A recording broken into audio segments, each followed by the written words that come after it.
Hi, everybody, and welcome to this month's Spotlight On interview. I'm Brendan Roach. I'm Director of Strategy here at Purple Space. And quick audio description, I'm a white male, short, dark, greying hair, dark blue shirt, wearing glasses, and I'm sat in a room with a bookshelf as my background.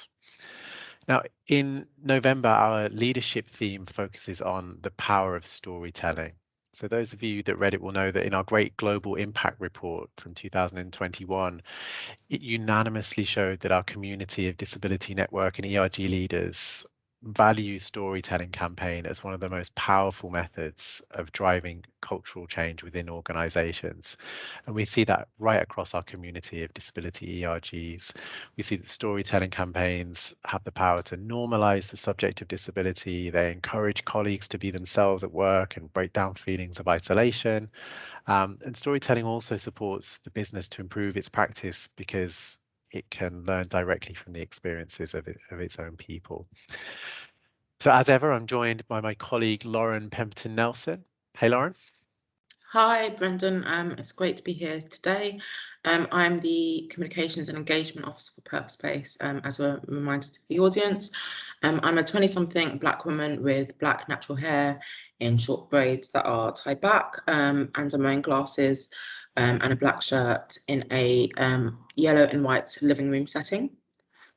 So when I'm meeting members of the Purple Space community, the importance of storytelling is a very common theme.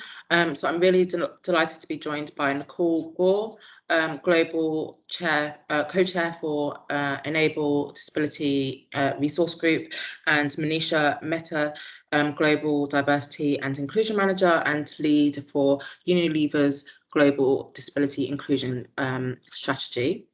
Both have had leading roles in Unilever's powerful I Am Me storytelling campaign, which launched in 2018. So I'm really looking forward to hearing about their experience and sharing it with our community of members today. Great.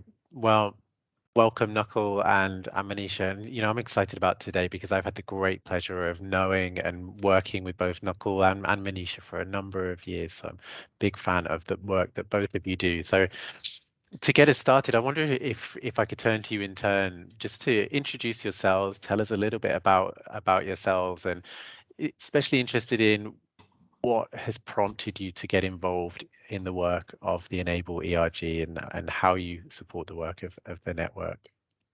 And Nakul, I'll come to you first. Great. Wonderful to be here. Hello, everyone. Nakul here. A quick audio check. So I'm a 37-year-old brown male. I am sitting here in my son's nursery, which is now my workplace, and I'm wearing spectacles. So to share with you on my story, really was that about 9 years back, I got diagnosed with multiple sclerosis, which is a neurodegenerative disorder. And as I was trying to just come to terms with what had happened and what I'm going to do, I think the one part that I really struggled at that point of time in Unilever was to see some visual examples, some people who are undergoing problems similar to me. And really, I was just looking for, some signs of hope. But unfortunately, I was not able to connect with any peers, any seniors, or even other people in Unilever who had a degenerative neuro disorder. So when I heard 3 years back that in Unilever we were putting together an employee resource group, I was really excited about that, and that's where I think started working with Manisha, and yeah, it's been a very fun and rewarding journey so far. Great, thanks, Nakul. Very welcome. Great to have you here. And Manisha, hi, welcome.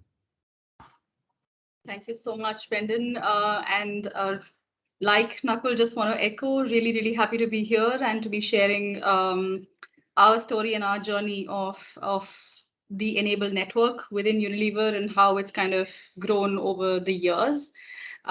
Just a quick introduction at my end. I'm an Indian woman. I've got black well, graying shoulder length hair. My pronouns are she and her, and I'm wearing a white top with kind of random colored flowers on it. And I am working out of India, so it is kind of a different time zone for me. A little bit about my story. Well, I took on the responsibility of the disability inclusion agenda for Unilever within the global ED&I team back in early 2019. And there's, of course, apart from whatever progress that we have made on this agenda, I think Enable has played a huge part. We launched Enable in December of 2019, and I guess we will be discussing more along the course of this conversation. But it has really been, and I will borrow Nakul's words here, it's been a really fun and rewarding journey for me as well. So thank you once again for having us. Thank you so much. And it is lovely to hear that it is something that is fulfilling and enjoyable. That's really important as well. So why do you think storytelling is such a powerful tool for driving disability inclusion as a way of supporting colleagues to build inner confidence and supporting the business to improve its practices? I think I'm again going to refer to Nakul's introduction here. Back in 2019, when I was still finding my feet on this agenda, on this subject, and just, almost measuring the baseline in terms of what's the progress we have made within Unilever, what are the external benchmarks looking like, and what is the best way to accelerate our work on this agenda. One of the first things that I learned was the power of storytelling, and it was, of course, through our conversations with Purple Space.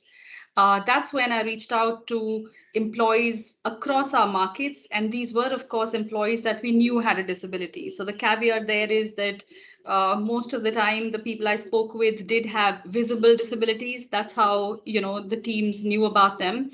But I reached out to them on a one-on-one basis just to set up time, have a chat, and try and find out, what is the story that they have? What has their journey been like in Unilever? And are they willing to share it, beyond, like not only internally with Unilever, but externally as well?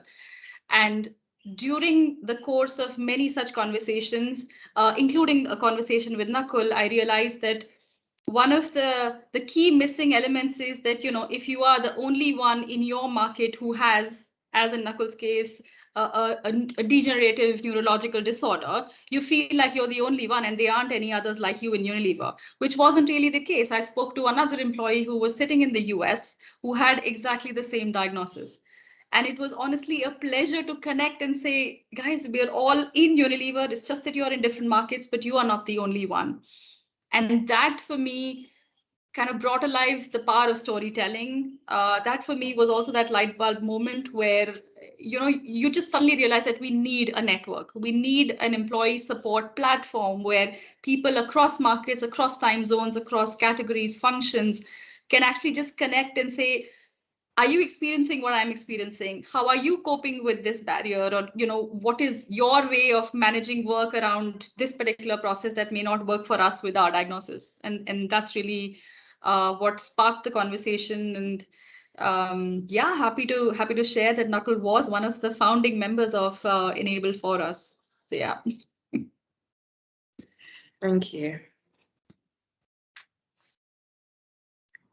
If I may just add on to what Manisha said, although I don't think there's a need, but still, I think, yeah, stories are something which is very innate to us. And when I say us, of course, to humans. And I read it somewhere that, like bees make honey and people tell stories.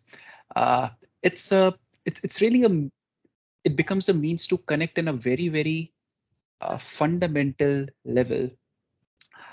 And also what stories do is it provokes conversation.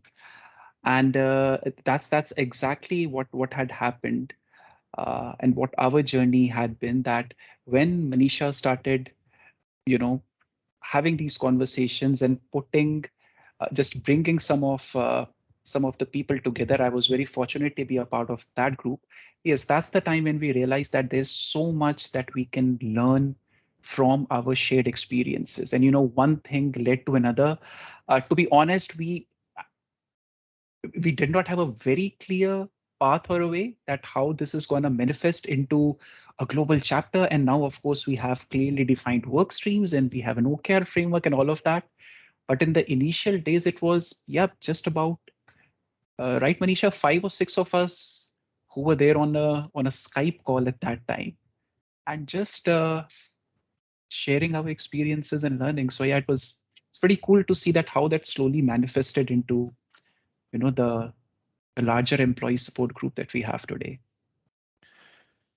And as I'm listening to you both talk about those early days, and I was lucky enough to be in the room for some of those early conversations, and it just reminds me of how integral that simple act of telling stories was. And I remember early calls meeting you, Nakul, for the first time. Obviously, based out of Singapore, we had colleagues who had experience of visual impairment in Egypt, for example. UK-based colleagues, experience of cancer, and it was those two things happening then, colleagues coming together and sharing their stories and breaking down that sense of managing this alone, but then those stories quickly were then shared with leadership. I remember it wasn't too long before you were sharing those stories with the senior D&I board, for example, chaired by the CEO. So yeah, it really has been, from my view, based around like the simple act of sharing those stories. And one of the ways that the storytelling has developed then is through the I Am Me campaign, which I know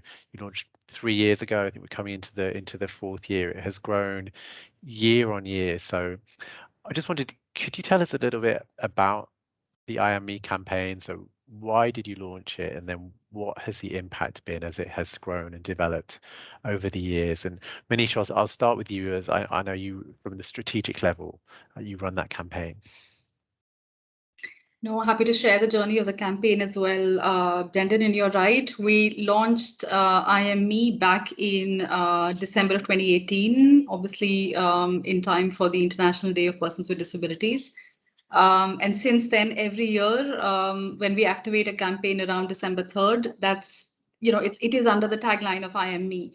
And I think even the campaign brief or the campaign theme has kind of grown from there. The first campaign really was just highlighting to internally to all Unilever employees the fact that employees with disabilities have many other facets, and their condition or their diagnosis is just one of them, and it's not kind of the defining feature.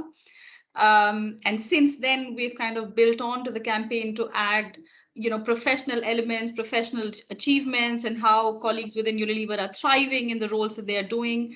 And this year's campaign, I think we are also aiming to see how we can add the role that Enable plays or has played for employees with disabilities as well as allies within Unilever. So it's kind of in that sense grown year on year. And the purpose always has been to unstereotype disabilities and to, of course, break any stigmas, any myths, or any preconceptions that people have around persons with disabilities, around what's the etiquette, around any limitations, barriers, attitudes. I mean, it's all in sundry. So and I think it just comes together beautifully under the umbrella of I Am Me, because there's so much you can do, right? I am me, I have this disability, but this still doesn't define me. Or I am me and I'm an ally and I'm proud to be an ally, right? So there's so many ways in which you can interpret the same message. And I think we've been fortunate enough to have used this tagline. And I must say it's really been inspired by a lot of other peer organizations that also run their own campaigns in a similar shape or form. I know that there's one that's their tagline is "This is me." I'm not sure if it's Barclays or Lloyd's, but yeah, just always really, really conscious and grateful for all the peer learning and support that we have got in terms of our campaign building and messaging. But I think it's been pretty well received both internally and externally. And I know we have featured Nakul in that as well. So Nakul, would you like to build on anything? Yeah. If I take my example, it took me some time really to acknowledge my condition and to come to this realization that, yes, so MS will continue to be a part of me, but I will not let it define me. And what I think is that many people who have disabilities, and Brendan, Lauren, you guys have shared a lot of research also with us that most of the visibilities are actually not apparent in nature. So many people with disability actually, they don't feel comfortable in sharing their problems. And that's why I think that campaigns like I Am Me, uh, which of course we celebrate around International Day with for people with disabilities, it becomes very important because those are the times when we acknowledge and celebrate that people with disabilities are, they are not just economically productive, but they bring so much more to the teams, to the business, to the communities. So, and what we have seen successively in each year is very, very encouraging support about our colleagues internally and even people externally uh, reaching out or acknowledging that this is Unilever, it's a good event. Around Jan of every year, so we do the IME campaign in December, and we do see a spike in January, where more people come in, more people sign in, and they say that we did not know that such a thing existed in Unilever, and just thanks for doing this campaign, sharing the story. So it's a wonderful positive sum game where every single interaction, every action is truly incremental. Everyone is gaining from this. So I would really like to give a big shout out to Kate, I think, for sending that uh, the power of a tweet, right? It all, the purple parade thing, it all started off with that tweet. So yeah, kudos to her. But it's really good to see that how this entire sort of an ecosystem has developed around IDPD and yeah, celebrating people with disabilities. It's great to hear as well, Nakul, that you are able to measure, tangible impact as well in terms of that spike that happens as a result of the way that you lean into not just PD more generally, but also as a result of the IME campaign as well. Thank you. So looking forward from the success that you've had with the IME campaign, what tips would you give to other network leaders looking to launch storytelling campaigns? If I could start with you, Manisha. I think again, it is, well, we have found stories to be a really, really powerful medium. And if one person tells the story, it encourages others to get over their reluctance. It builds their confidence to come out and share their own story. And then the whole thing just snowballs into a much larger initiative. I think that's pretty much the way it has happened with us as well. Started with a handful of people, and we are now a community of more than 350 members across, I think, 36 markets and 18 functions at the last count. So my first bit, I think, tips is it just puts a huge bit of responsibility, but my first kind of 2 bits to it is just find those 1 or 2 people within the network who are comfortable enough already to share their stories. I think just from our own experience, we have found our partnership with Purple Space to be really powerful. When we started out, we didn't even know what's the best way to encourage employees to build their confidence, to give them the comfort and the assurance that is sometimes needed for them to share their story. And sometimes, really just finding the words to express what the journey has been like.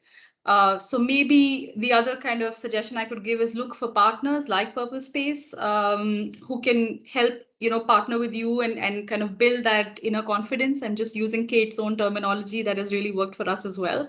So that's really going to be yeah, I guess the only tip that I could offer at this point given our own journey on this process.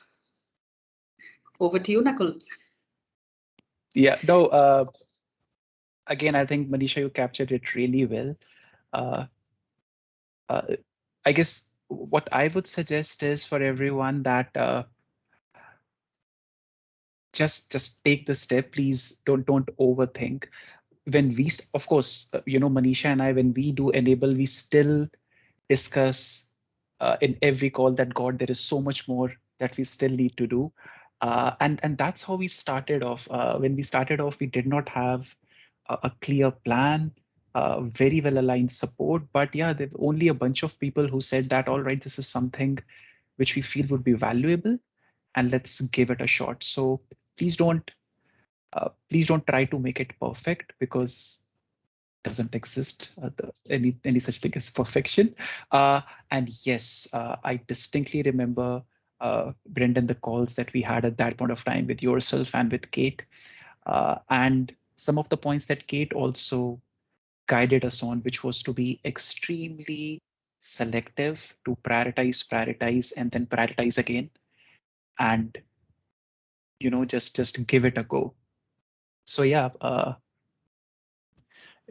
And you there you you have trigger it. a thought, Nakul, and Manisha as well, just about the fact that this is iterative as well. So particularly when we talk about storytelling campaigns, and I suppose if you were coming fresh to look at the I Am Me campaign in year 4, which is now a huge global campaign and supplemented with video content, and it looks incredible. But 4 years ago, it was a much simpler campaign with a smaller cohort of storytellers as well. So uh, to your point, Nakul, it's sometimes it can feel overwhelming, but actually it's okay to take simple, small first steps. In fact, that's the only way often with these types of things. Sorry, I just wanted to say, Nicole, as well, before you told Bren and Di a beautiful analogy about sort of getting started with it, and I just wondered if you could share that as well with the audience. Yes. So, we always think that by this specific time we would be ready to take a decision, but that ideal time never comes. And yeah, we were just joking about it, that it's like stepping into a cold shower in the morning. You're gonna be ready, you brace yourself, but you are never ready. So you have to take that step, right? And yeah, that's pretty much it. You, like Manisha said, you get a bunch of people whom you believe are comfortable in sharing their stories. You get some leadership support. You get the guidance from fantastic organizations like Purple Space, and off you go. Yeah, it's a great analogy. I think the last question is about Purple Light Up. So Purple Light Up, as I'm sure many of our listeners and viewers will know, is coming up next month, December the 3rd. It's our mark of respect to the UN's International Day of Persons with Disabilities, and it's a global celebration of the economic contribution of employees with disabilities. And this year, as part of Purple Light Up, we're inviting organizations around the world to publish short video messages between their disability ERG leaders and their senior leadership, their CEOs. And Nakul, you starred in the promotional campaign. So anybody who has seen that video and is watching this interview and thinking, I recognize that face, that might be where you have seen that. So I'll start with you and ask, what is it about the leader to leader theme that excites you, and why is it that Mhm. you are happy to be involved? Right. Uh, no, I'm very much looking forward to the leader to leader interaction.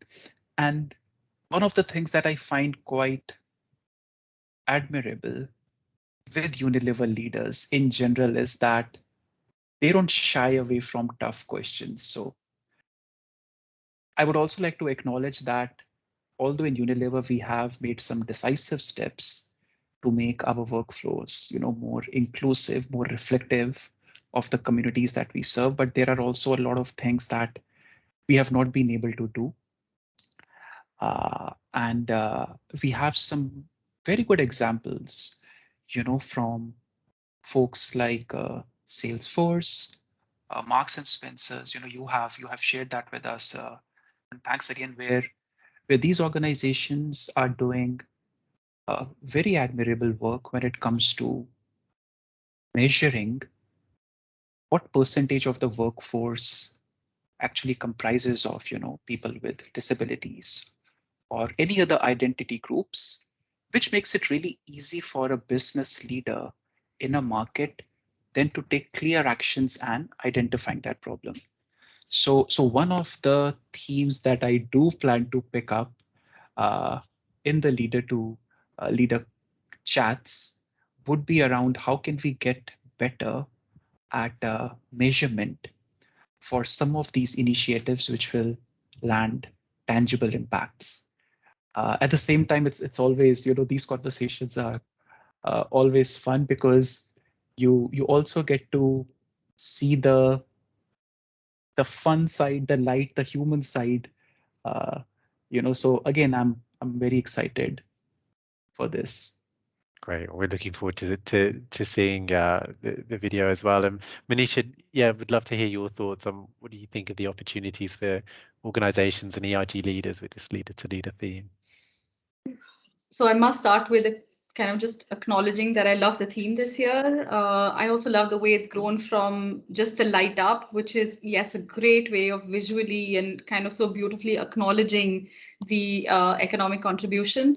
But, just the evolution of, I mean, to me, what is really what has kind of hit the mark this year really has been the recognition of the fact that the way the CEO is the leader of an organization and ERG co-chair or a chair are also leaders, in their own rights.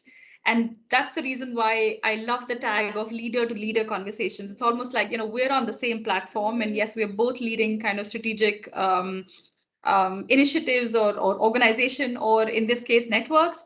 And there's a conversation to be had between us in terms of what more can we do and where are the gaps and what's the progress we've made. So honestly, brilliant work on that. And I can tell you as Unilever, we're really excited to be partnering in this conversation. And I think, again, this has the power to snowball conversations across businesses. And to quote Caroline Casey and Valuable 500, to actually have these conversations at the board level, right? You really need more CEOs acknowledging the power of this community, the diversity of thought that this community brings in, and then taking in those steps that need to be taken to make organizations more inclusive and accessible. So yeah, we're really happy to be partnering. Yeah, great. Well, Manisha, there is so much excitement about this movement and particularly these conversations across the community for all of the reasons that you have so eloquently described. Yeah, thank you. We are really looking forward to the leader to leader theme, and we can't wait to see what Unilever and our wonderful community of members produces for this year's theme. So we've come to the end of the interview, and it's been absolutely wonderful chatting to you both and really hearing about your experience and your passion as well. So thank you so much for coming, and I'm so sure that this video will support our members with the work they're doing on storytelling campaigns, and hopefully builds on their excitement for our leader to leader theme as well. So thank you, and to our viewers, we'll see you soon. So thank you, everyone. Thanks to both of you. Thanks again. Thank you so much.